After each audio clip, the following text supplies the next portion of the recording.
A nossa conversa hoje é sobre seja positivo, né?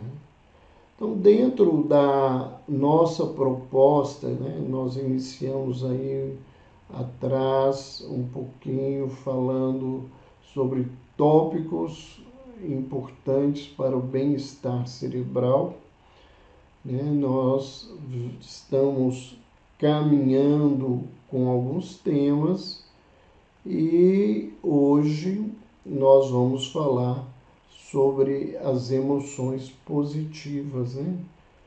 Lembrando, né, que embora a gente esteja utilizando uma expressão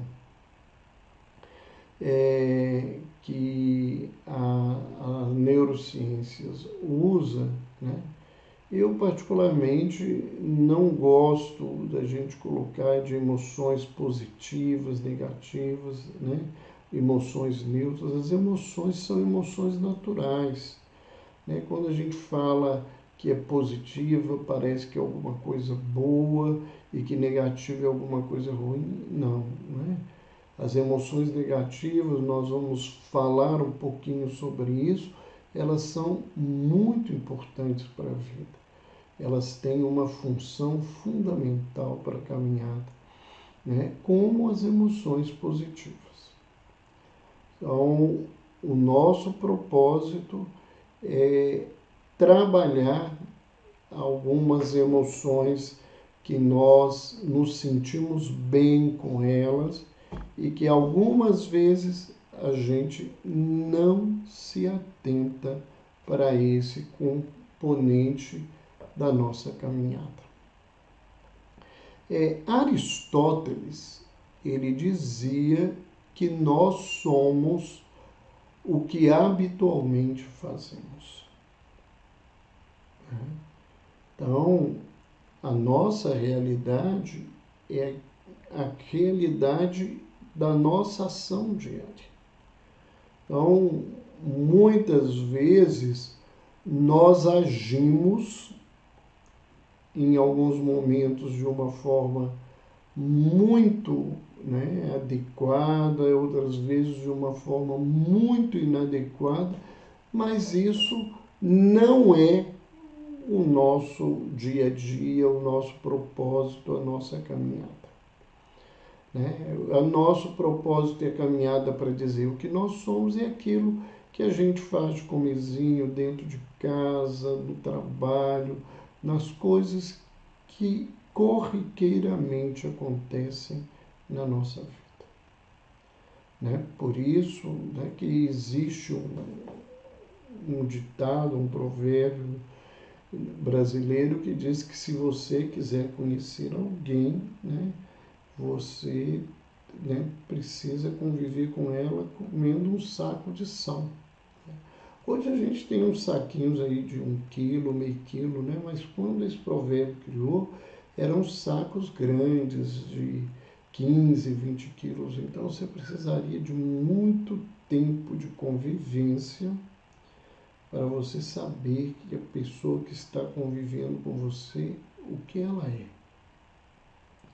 Então, se nós pararmos e observarmos os nossos comportamentos durante todos os dias, nós vamos ver o que nós somos.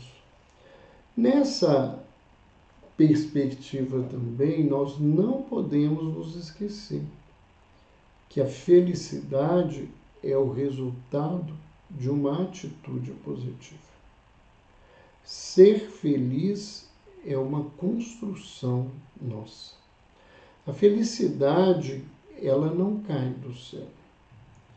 A felicidade não é algo que aconteça sem algum movimento, algum esforço da nossa parte. Então, querer no nosso dia a dia dizer, né, que a felicidade é algo que Deus nos dá gratuitamente, não. contrário, né? Felicidade é uma construção que exige de todos nós esforço e caminho. Vamos pensar em algumas coisas importantes, fazer algumas reflexões com vocês, para a gente tentar entender esse tópico importante para que o nosso cérebro tenha uma melhor condição de funcionamento, né? Isso auxilia, né, dentro da visão espírita, que o espírito possa se manifestar com maior pureza e maior clareza. Quando a gente fala em ser positivo, né, as pessoas logo pensam em que a gente está propondo que as pessoas ignorem as suas experiências negativas, que as pessoas fiquem alienadas das suas atitudes em relação à dor, ao desprazer. Esta não é a nossa proposta e não é a proposta da psicologia positiva. Muitas pessoas, né, podem não ter a ideia, né, do que seja psicologia positiva. Às vezes a pessoa é leiga e não tem essa ideia. A psicologia positiva, ela não é uma coisa nova. Esse termo foi usado pela primeira vez por Maslow na década de 50. Mas as situações, os contextos deixaram, né, que essa visão ficasse meio adormecida, e ela volta a crescer no final do século XX e no início desse século. E a partir desse século, a psicologia positiva vem tomando um caminho importante, e ela é fundamental para que a gente possa construir uma situação pessoal de mais serenidade, de mais tranquilidade, de mais prazer. Então, a proposta da psicologia positiva é muito diferente da questão de você esquecer as suas emoções negativas, ou as suas experiências negativas, ou ser alienar da vida e achar que está tudo bem e está tudo bom, o que não é de maneira alguma uma realidade. Se a gente pega o contexto histórico da humanidade, nós vamos ver que durante milênios e milênios nós fomos treinados a focar nas emoções chamadas negativas. Medo, a raiva, a ansiedade, a tristeza. Porque essas emoções, elas nos fazem se atentar para determinadas condições que estão diretamente vinculadas à nossa sobrevivência. Então, se a gente não prestar atenção, né, na emoção do medo que se manifesta em nós, nós corremos o risco, né, de viver uma experiência que pode ser extremamente danosa para nós. Então nós aprendemos isso. E aprendemos isso por quê? Por que que nós damos ênfase a essas emoções? Porque as emoções chamadas negativas, elas têm duas características muito interessantes para a nossa reflexão. A primeira, elas são agudas. E a segunda, elas são intensas. Ou seja, essas experiências, né, a partir desse tipo de emoção, isso acontece de uma maneira muito abrupta e de uma forma muito intensa, porque elas estão diretamente ligadas à nossa sobrevivência. E tudo que é agudo e intenso faz com que o nosso organismo, a nossa mente, o nosso ser se volte para isso, né? Se a gente tem uma doença de evolução lenta, como a gente muitas vezes fala, né? Uma evolução muda, né? Ela silenciosa na vida, a gente, quando vai perceber, as coisas já estão muito graves lá na frente. Mas um espinho que entra na mão, né? Um quadro de infecção aguda, uma dor aguda, ela nos faz focar no que está acontecendo para que a gente tome atitudes para se proteger. Ao contrário dessas emoções, geralmente as emoções positivas, elas são brandas, de uma expressão mais leve, elas muitas vezes elas estão presentes e a gente nem tem a ideia do que está acontecendo.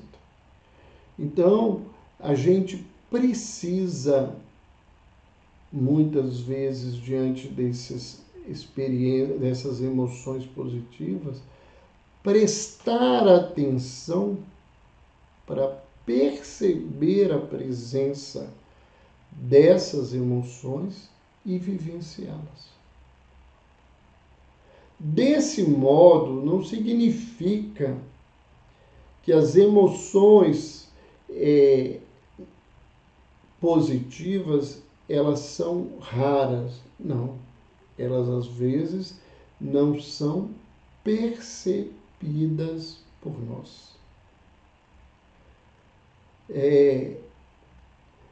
Isso é tão interessante, né? Porque que o poeta Vinícius de Moraes, ele diz isso, né?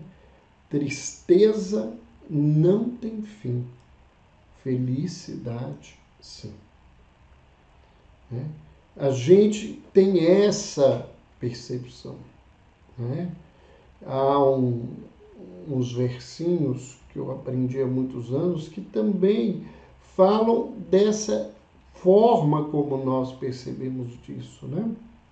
Que diz assim: a natureza é sábia e ensina em tudo uma verdade.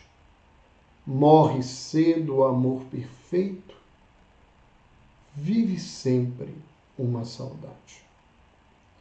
Então, na percepção diária de todos nós sempre estamos focando esse lado e não estamos percebendo essas emoções positivas. E o que a psicologia positiva nos convida a fazer é que a gente, né, aprenda a associar ao exercício natural de observar, né, as emoções negativas, associar as emoções positivas. Mais à frente, nós vamos falar de uma forma prática que a gente pode tomar nesse contexto. Mas agora, nós vamos caminhando um pouquinho mais para a gente entender essa situação. A psicologia positiva, ela é também chamada de ciência do bem-estar. Então, a busca, a proposta, né, nesse contexto é de que a gente tenha um bem-estar. E a ciência do bem-estar, ela acredita que para a gente ter o bem-estar, a gente tem que atender a 5 eixos das experiências humanas. O primeiro eixo é o que nós estamos falando, das emoções positivas. Mas nós temos 4 outros eixos importantes para o nosso bem-estar em geral. É o eixo dos relacionamentos, é o eixo da realização pessoal, é a busca de um sentido na vida e o nosso engajamento nesse contexto. Como nós participamos dessa coisa. Então, não é somente essas coisas estarem presentes. Nós temos que participar. Isso é importante demais dentro da saúde mental. Porque volta e meia nós temos que dizer e repetir aos portadores de transtorno mental e aos familiares desses pacientes o seguinte, né? Nós não podemos ajudar a quem não quer ajuda. E dizer que a responsabilidade de alcançar saúde, de vivenciar bem-estar, de se sentir feliz, é nossa. Enquanto qualquer um de nós teimarmos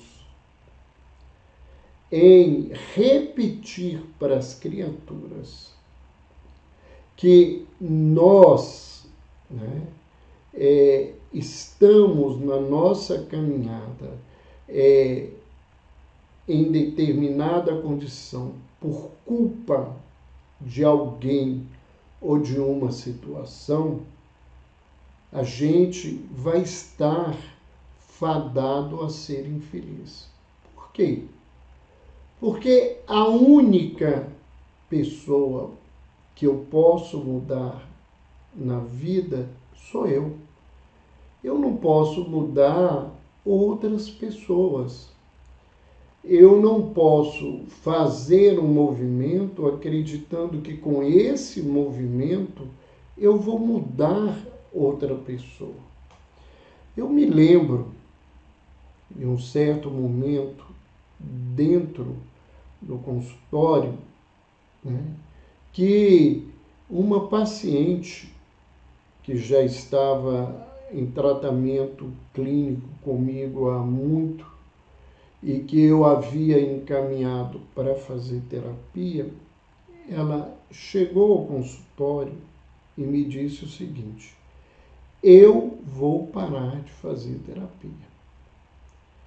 E a gente percebia que a construção terapêutica, a mudança de atitude tinha sido praticamente nula, tinha muito pouca coisa mudada. E quando eu perguntei para ela, mas qual que é o motivo que te faz achar que você não deve continuar fazendo a psicoterapia? Ela virou e falou para mim assim, a psicoterapia não está dando resultado. Eu falei assim, e o que te faz ver isso? O meu marido não mudou nada desde que eu comecei a fazer a terapia. Aí eu entendi que não valia a pena ela continuar fazendo a terapia, porque ela já tinha uns 2, 3 anos de processo terapêutico e ela não tinha conseguido internalizar que a gente faz terapia para a gente não faz terapia para as outras pessoas. Então, ela não conseguia entender esse processo.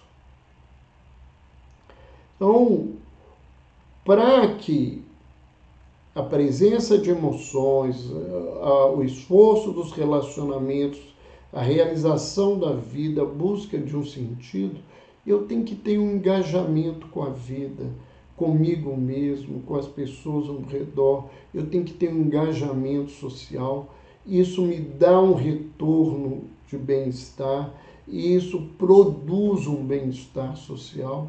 Então a gente tem que rever todo esse contexto na nossa caminhada. Não adianta, de maneira alguma, eu querer que as pessoas elas se modifiquem. Sou eu que tenho que me modificar. E talvez esse seja o grande desafio do tratamento em saúde mental e o grande motivo de abandono dos tratamentos, porque a maioria de nós não quer ser responsável, não quer que seja dele o esforço para a sua felicidade. Eu não me canso de falar, eu coloco nas minhas postagens todos os dias, quem não me acompanha, todos os dias eu trago uma postagem fazendo uma reflexão, tanto em saúde mental quanto em espiritualidade, para que a gente entenda do que a gente está precisando. Eu entendo e eu compreendo muitos colegas da área de psiquiatria preocupados em orientar sobre medicamentos, sobre efeitos colaterais, sobre a necessidade de tomar remédio. Eu falo isso para os meus pacientes. E algumas pessoas acham estranho que eu, sendo psiquiatra, eu falo muito pouco de remédio e falo muito pouco dessas questões mais técnicas do ponto de vista farmacológico. Porque eu vejo, nesses mais de 40 anos de experiência, que não é a minha prescrição que vai fazer milagre.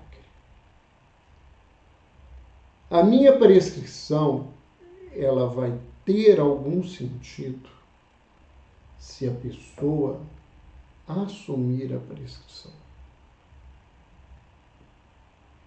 E o tratamento só vai ter sentido verdadeiro se a pessoa compreender que a responsabilidade da sua saúde não é minha, não é dos seus familiares, não é das pessoas ao seu redor, é dele mesmo. Então, eu me preocupo muito num trabalho de reflexão interior, de autoconhecimento, de se pensar na questão da saúde numa perspectiva mais profunda, né? Nós precisamos do medicamento, mas nós não podemos colocar nele a responsabilidade da nossa melhora. Né? É como a Rosinha Lopes escreveu que é mais fácil culpar o outro do que se corrigir. E isso é verdade. Né? E nós precisamos mudar esse contexto. Então, por que eu falo sempre que as pessoas gostam de médico? Porque médico dá receita. E se eu tomar o remédio e não funcionar, a culpa é do médico que receitou. Mas às vezes eu tomei o remédio de forma errada, na hora errada, não tomei ele todo, não tomei ele corretamente como foi prescrito e não fiz as outras coisas que não eram remédio. Então isso complica profundamente o trabalho na tentativa de melhorar. Né? Como desde a minha formação, antes de terminar o curso de medicina, eu pude durante 2 anos ter a alegria de estudar sobre todas as teorias da psiquiatria infantil, de estudar a psicofarmacologia, num trabalho de supervisão que a Fundação Hospitalar do Estado de Minas Gerais oferecia no antigo Centro Psicopedagógico para Estudantes, né? E eu aprendi, né, a me encantar e entender que eu não posso ser só prescritor se eu quero ajudar as pessoas. Eu tenho que entender as pessoas e tenho que auxiliá-las a entender da importância de um tratamento muito mais amplo. E que às vezes a nossa doença não vai encontrar solução num remédio. Ela vai encontrar solução num auto-perdão, no perdoar os meus pais. Né? Quantas vezes eu pude observar isso no meu trabalho clínico, na minha orientação, e os pacientes voltarem. Depois que eu escutei o Senhor, que eu busquei isso, aquilo, a minha vida mudou. Os remédios estão fazendo muito efeito, sim, porque há um sinergismo da minha alma com aquilo que eu recebo dentro do medicamento, com o medicamento. Então, as emoções positivas, voltando para elas são brandas, suaves, e elas geralmente são percebidas por nós quando a gente sente falta delas. Então, ao contrário das emoções chamadas negativas, que a gente percebe porque elas estão batendo na porta e gritando nos nossos ouvidos, às vezes é quando eu viro assim, gente, tem muito tempo que eu não sinto alegria. Tem muito tempo que eu não tenho tempo de serenidade comigo.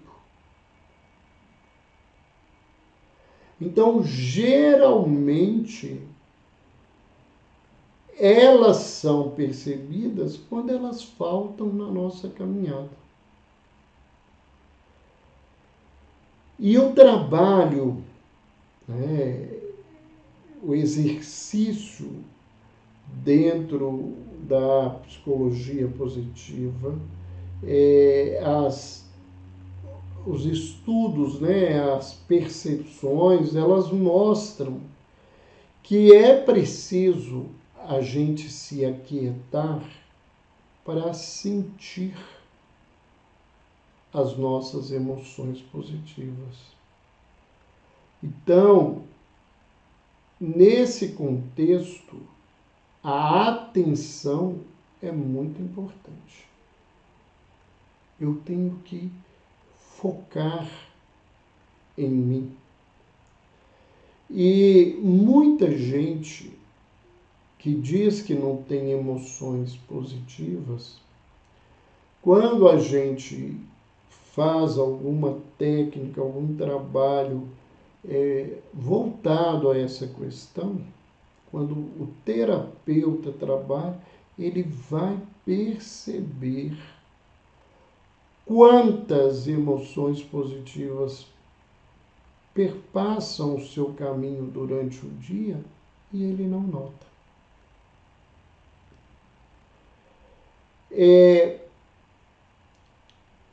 Uma coisa bastante importante, né, é que o nosso aprendizado, a primeira forma que nós temos de aprendizado na história da humanidade e na vida atual, né, é a modelagem, né, é a observação. Se a gente para e pensa nesse contexto, nós estamos no mundo, né, ansiogênico, né, um mundo cheio de medo e um mundo cheio de tristeza. Então, as pessoas, né, as crianças, ao observarem os adultos, elas acabam também focando nesse mesmo tipo de experiência. Então, a gente precisa mais do que se colocar num processo de observação, né? Porque às vezes ele é automático. O bebê aprende muita coisa automaticamente. Ele observa, assimila e repete. Um dos principais autores da psicologia positiva, que se chama Seligman, ele diz uma frase muito interessante para a gente pensar aqui. Ele diz assim: quando o bem-estar é fruto da integração das nossas forças de caráter com as virtudes, a vida fica imbuída de autenticidade. Então aqui nós temos algumas coisas para a gente pensar, né? O que são forças de caráter, né? As forças de caráter, né, elas estão diretamente ligadas aos nossos valores. E os nossos valores é que constroem as nossas virtudes. Então, quando eu associo os meus valores pessoais com as minhas virtudes, eu passo a ser autêntico com a vida. Quem me acompanha já ouviu dizer isso, da palavra dignidade, né? A palavra dignidade, ela quer dizer, né, da maturidade do que eu digo. O que eu digo é aquilo que eu faço, né? É aquilo que está dentro de mim. Porque muita gente faz discurso muito bonito, mas no dia a dia, né, ele se comporta muito diferente. A professora Ana Beatriz, quando escreveu o livro Mentes Perigosas, ela coloca lá algumas coisas muito interessantes, né? Que ela associa os transtornos de personalidade antissocial, né? Os transtornos de personalidade narcísica grave, e numa outra linguagem mais psicanalítica, né, que eles são muito comuns nas lideranças em todos os setores do mundo. Em especial, né, nas lideranças políticas e religiosas da nossa sociedade. Então, muita gente tem discurso muito bonito, mas na prática são pessoas que precisam ser observadas de uma outra forma. Quais seriam, né, ou que exemplos que a gente poderia trazer para vocês de emoções positivas? Então, nós relacionamos aqui algumas, né, não é todas. Gratidão, serenidade, alegria, diversão, interesse, admiração, inspiração, esperança, uma coisa que a psicologia positiva chama de orgulho bom, né? Porque alguém pode dizer, mas existe um orgulho bom? Né? O que eles chamam de orgulho bom? Né? É quando a gente se reconhece com as nossas vitórias, os nossos valores, e a gente tem se expressa, né, da satisfação dessas coisas que a gente tem. Né? Embora falar de orgulho e orgulho ruim é num outro contexto, mas é importante que a gente possa falar disso. Uma outra emoção positiva é o amor, né? A caridade, a gratidão, né? Ela tomou um lugar tão importante dentro dessa visão da psicologia positiva, né, que hoje existem tratados, existe um tratado que se chama Psicologia da Gratidão, que nos mostra o quanto que isso é importante para as nossas vidas. Então, mas às vezes eu não percebo os meus momentos de serenidade. Às vezes eu não vejo, né, no interesse uma emoção. Mas ela muda o meu ser, ela muda a minha energia, a minha disposição. Né? Muitas pessoas não conseguem entender o contexto da esperança, né? E a esperança, ela tem um vínculo muito direto com o sentido da vida. Se a vida perde um sentido, né, por consequência, a gente perde a esperança. Então, uma das coisas muito importantes nesse bem-estar da vida é a gente ter um sentido para a vida. Melhor do que isso, se a gente puder ter vários propósitos para a vida. Porque se alguma coisa acontecer com algum tipo, né, de propósito no meu caminho, eu tenho outros propósitos. Né? Eu não perco essa caminhada. É claro que falar em sentido de vida, do ponto de vista do sagrado, eu estou falando de uma coisa muito transcendente, né?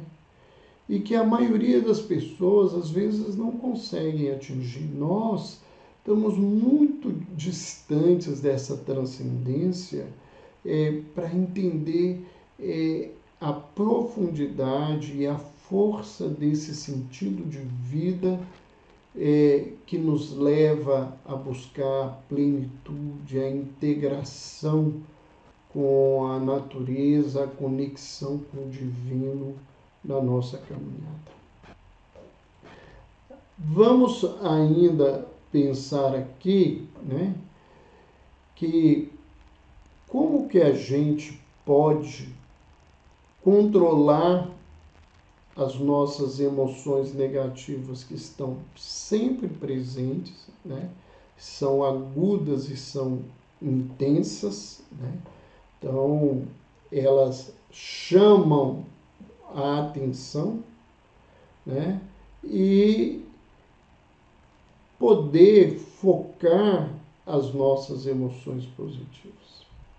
Primeiro, a gente tem que entender que não é possível viver sem as emoções negativas. E mais do que isso, não é desejável, porque elas têm uma função importante na nossa sobrevivência. Agora, o que nós precisamos aprender? A gente não deve deixar que essas emoções chamadas negativas, que elas perdurem e que elas nem se transformem em manifestações graves. O que é isso? Né? Eu não devo cultivar tristeza. Tem gente que fica cultivando tristeza, vai, né, cutucando a ferida todos os dias da vida. Né? Isso não é bom, isso adoece a gente. Uma tristeza que permanece em nós, ela se transforma num processo depressivo. Né? E a gente tem que ter cuidado de não alimentar determinadas emoções, porque elas podem ser fatais para nós e para os outros. Por exemplo, né, a raiva, né, ela é uma emoção natural diante de determinada coisa que nós vivemos um empecilho, uma frustração de não ter conquistado alguma coisa, não ter conseguido realizar alguma coisa. Mas se eu fico com raiva muito tempo, né, eu prejudico o meu organismo, eu estou liberando o corticoide, que é o hormônio do estresse, o tempo todo no meu organismo. E isso vai me adoecer, vai disparar meu coração, vai me dar dor abdominal, vai mudar a minha função gástrica e várias outras coisas. Isso não vai ajudar. E pior do que isso, a minha raiva, ela vira agressividade e ela vira violência. Uma violência que eu posso voltá-la para mim numa automutilação, numa tentativa de autoextermínio, ou eu posso voltar para o outro numa heteroagressão ou num crime de morte. Então, nós temos que ter esse cuidado. E o que é como que a gente faz esse controle? Então, a filosofia chinesa, né, a medicina chinesa, ela usa uma terminologia muito interessante, né, que todas essas emoções são energias. E que uma energia, ela precisa circular. Que todas as vezes que nós barramos a energia, nós prendemos a energia em algum contexto ou em alguma situação, nós vamos ter um retorno complicado. É como quando a gente cria, né, uma barreira para a água.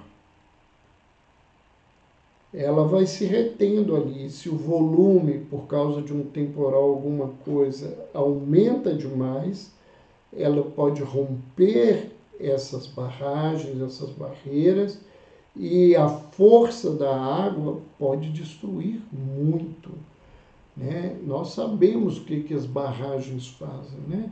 O Brasil, né, teve alguns desastres de barragem, infelizmente os mais graves aconteceram aqui no estado onde eu moro, que é Minas Gerais, e a gente vê o que isso acontece.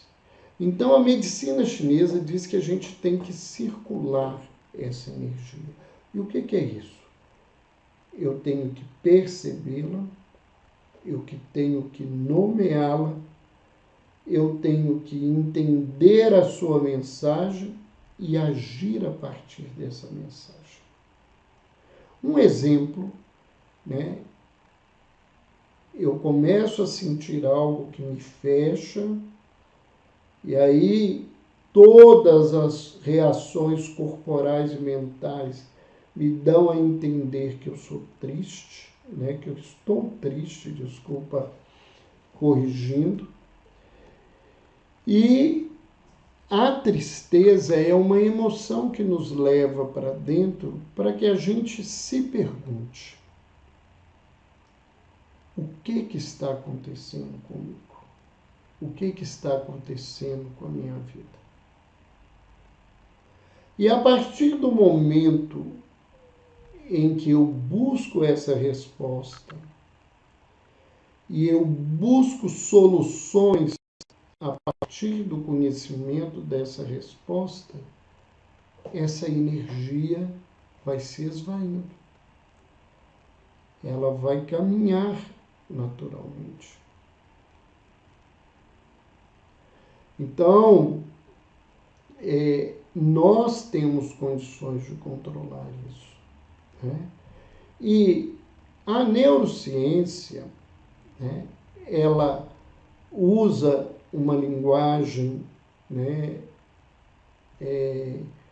cerebral, neurológica, né, para te dizer, né, isso, dizendo o seguinte, que o lobo frontal ele é capaz de controlar a amígdala nesse processo desse tipo de emoções. Hoje há pesquisas, há estudos, né, que associam, né, a amígdala que a gente está falando é a amígdala cerebral, não é essa amígdala que nós temos na cavidade orofaringe, não, né? E ela, né, você tem a amígdala direita e a amígdala esquerda, cada uma num lobo, numa parte do cérebro, né, se a gente divide ele no meio. E nesse contexto, né, diz que pessoas às vezes nascem com a propensão de uma ação maior da amígdala direita e outras da amígdala esquerda. E que a amígdala direita, ela manifesta mais essas emoções negativas, ela se foca mais nisso, e a amígdala esquerda se foca mais nas coisas positivas. Então, que existiriam pessoas que nascem mais otimistas e outras pessimistas. E alguém vai dizer, mas isso não é justo, né? Numa leitura superficial, assim, verdadeiramente, né? Dentro da abordagem filosófica que nós buscamos vivenciar, né, isso é uma conquista, né, um processo de crescimento e de transformação nas encarnações das pessoas.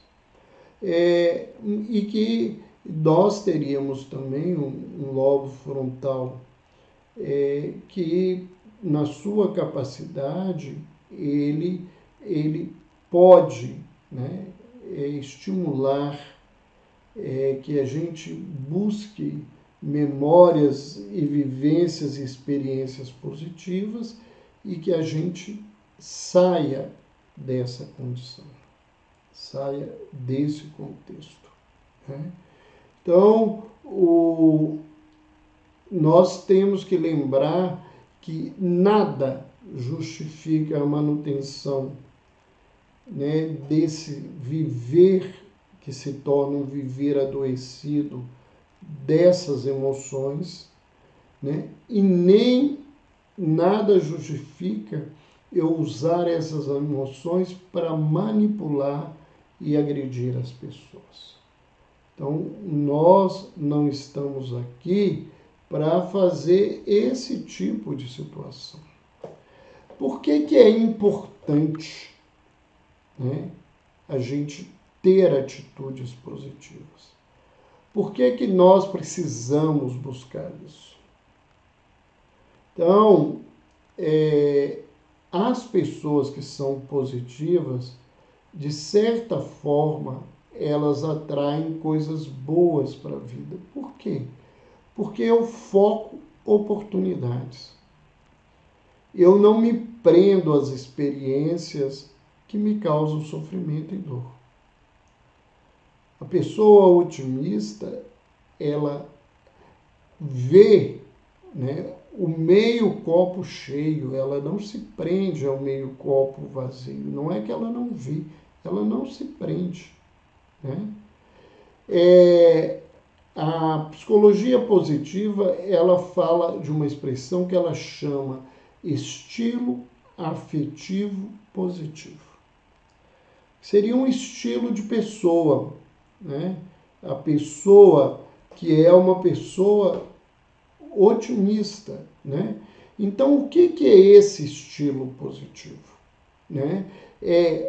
Essas pessoas acham mais graça na vida, elas riem mais, elas são mais autoconfiantes e elas têm bom humor, né? Então, existem pessoas que têm esse estilo de vida. E nós deveríamos buscar esse estilo de vida. Por quê? Porque esse estilo de vida, né, as pesquisas demonstram que as pessoas que vivem dessa forma, elas são mais bem-sucedidas para lidar com o estresse. Que elas respondem melhor aos processos infecciosos. Que elas são mais resistentes às doenças. Que essas pessoas, ao acordarem diariamente, elas apresentam menores níveis do hormônio de estresse, que é o cortisol.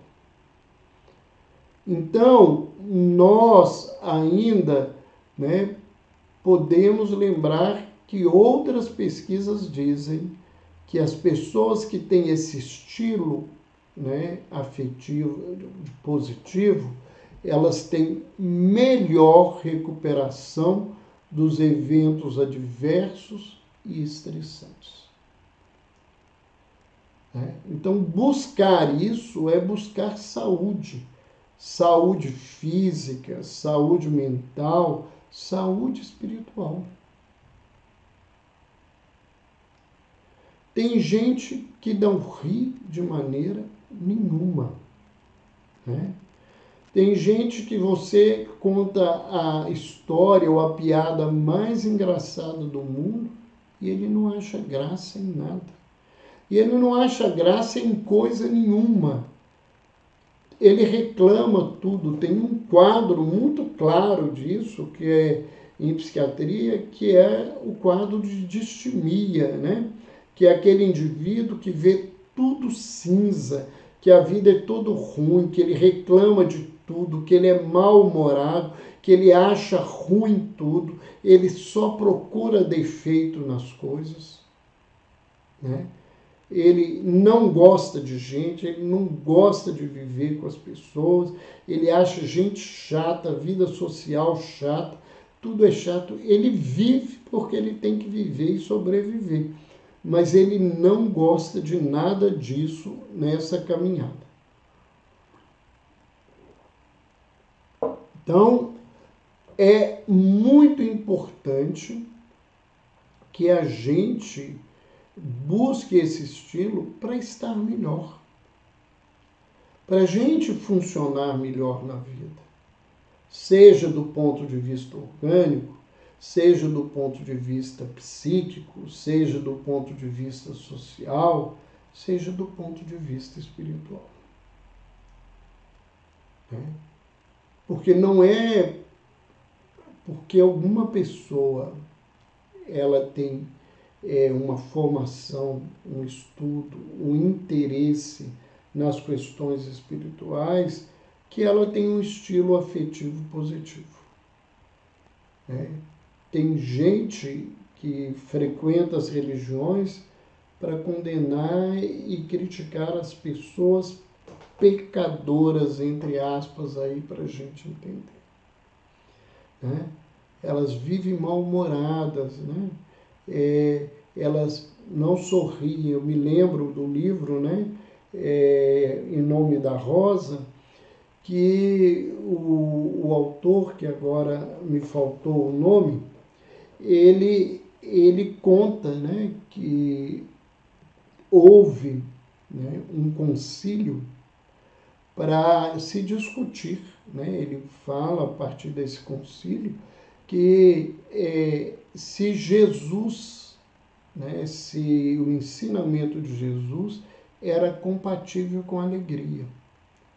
Porque o Evangelho, ele fala de Jesus chorando, mas a momento nenhum ele falaria de Jesus sorrindo, o que também não é uma verdade, Tem um determinado momento que Jesus recebe a notícia que João Batista havia sido morto, que eles tinham cortado a cabeça dele e entregue numa bandeja à mulher que havia pedido isso. E ele fala, se fizeram isso àquele que se vestia de peles e comia gafanhoto e mel, o que não farão de mim, que sou um homem fanfarrão e beberrão? Essa é uma expressão do Evangelho. Isso não é uma fala minha. Então, mas o pessoal pegou o versículo 13 do capítulo 13 do Evangelho de João, que é o menor versículo do Novo Testamento, que está escrito lá: Jesus chorou. E por causa desse negócio, os religiosos tinham que vestir marrom e preto e branco, porque não podia ter nada que fosse alegre. Muitos religiosos tinham que tampar a cabeça para que eles não fossem concitados a expressar um sorriso. Se isso acontecesse, isso nem fosse observado pelas pessoas. Então, não é porque uma pessoa é religiosa que ela tem um estilo afetivo positivo. Então, nós temos que entender claramente esse contexto. Então, como é que nós podemos agir? Então, nós já falamos que tem pesquisas que dizem que tem pessoas que têm tendência a serem otimistas e pessimistas, mas isso não significa que o pessimista tenha que ser pessimista a vida inteira. Porque nós temos condições de neutralizar essas tendências negativas, utilizando a nossa consciência, a nossa capacidade de raciocinar e buscar essas soluções. A gente, então, precisa se utilizar da arte de neutralizar energias negativas para poder ter mais visões positivas, né? Então, nós temos que cultivar uma atitude positiva, sorrir, buscar graça nas coisas, ser mais otimista, né? Todo aquele contexto, né, desse estilo afetivo positivo. E do ponto de vista neuronal, quem tem essa capacidade de lidar com isso é o lobo frontal. Para aqueles que são estudiosos do espiritismo, né, o lobo frontal faz parte no ensinamento de André Luiz, né, daquele sótão onde estão as nossas virtudes, as nossas forças, né? E esse lado negativo que a gente carrega dentro de nós como tendência, né? Ele pode ser mudado se a gente estimular as nossas partes boas. A gente tem que ter atenção, foco, esforço, resiliência, né?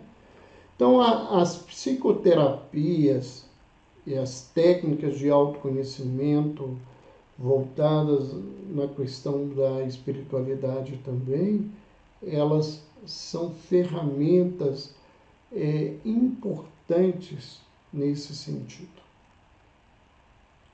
Então, por exemplo, quando o Mindfulness fala sobre a atenção plena, em que a gente precisa perceber tudo, né? A gente precisa perceber o que a gente sente sem nenhum julgamento, né? O que está acontecendo, o que eu tenho de recurso, o que vem em mim, e eu saber utilizar isso na minha vida.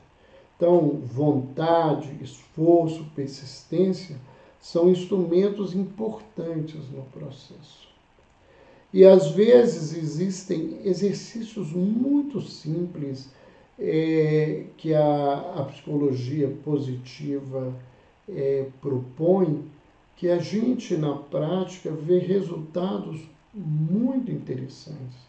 Um desses exercícios muito simples, né, se você está, ou alguém que está com você, está muito angustiado, muito triste, muito mal-humorado, muita coisa, né, se você é um profissional que trabalha com isso, você pode fazer esse exercício e você vai ver o quanto que isso ajuda. E se você está vivendo isso e se permitir a focar nessa busca sem nenhuma expectativa maior, só permitindo o exercício, você pegue 2 folhas e pega um lápis, uma caneta, e numa folha você escreve toda a angústia e o sofrimento que você está vivendo. Tudo que você quiser, sem nenhuma censura. Fala no papel, você não precisa mostrar isso para ninguém. E se isso acontece numa terapia, há um sigilo terapêutico. Então, você escreva tudo. Depois que a pessoa escreve tudo, né, que ela lê, relê e já colocou tudo para ela pega outra folha, ela vai parar, atentar, focar-se e buscar 3 experiências positivas da sua vida. E ela vai escrever sobre essas experiências tudo o que ela quiser sobre essa experiência. Se você está vivendo essa coisa, se permita fazer isso. Não é um ato de mágica, não é um processo de indução hipnótica, Não, é até uma indução auto-hipnótica, porque à medida em que eu busco essas emoções positivas, essas energias me voltam, elas são capazes de abafar a minha angústia. Experimenta fazer isso, né? Não há nenhum milagre na questão, mas há um resultado muito positivo nesse contexto. Então, é dessa forma, é nesse sentido, né, que a gente lembra que para a gente ter um bem-estar e para que o nosso cérebro funcione melhor, a gente precisa cultivar esse estilo afetivo positivo na vida. Não nos esquecer que essas são ações importantíssimas. Achar mais graça na vida, rir mais, ser autoconfiante e ter bom humor.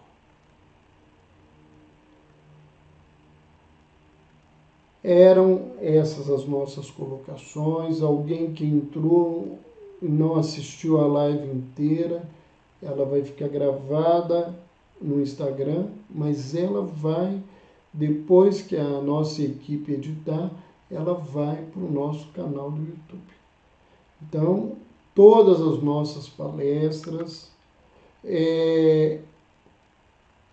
a Lília está perguntando o que deve ser escrito na segunda folha. 3 experiências positivas. É isso que a gente precisa escrever. Então, retomando, né, quem não conhece o nosso canal no YouTube, Dr. Roberto Lúcio YouTube, canal de saúde mental e espiritualidade,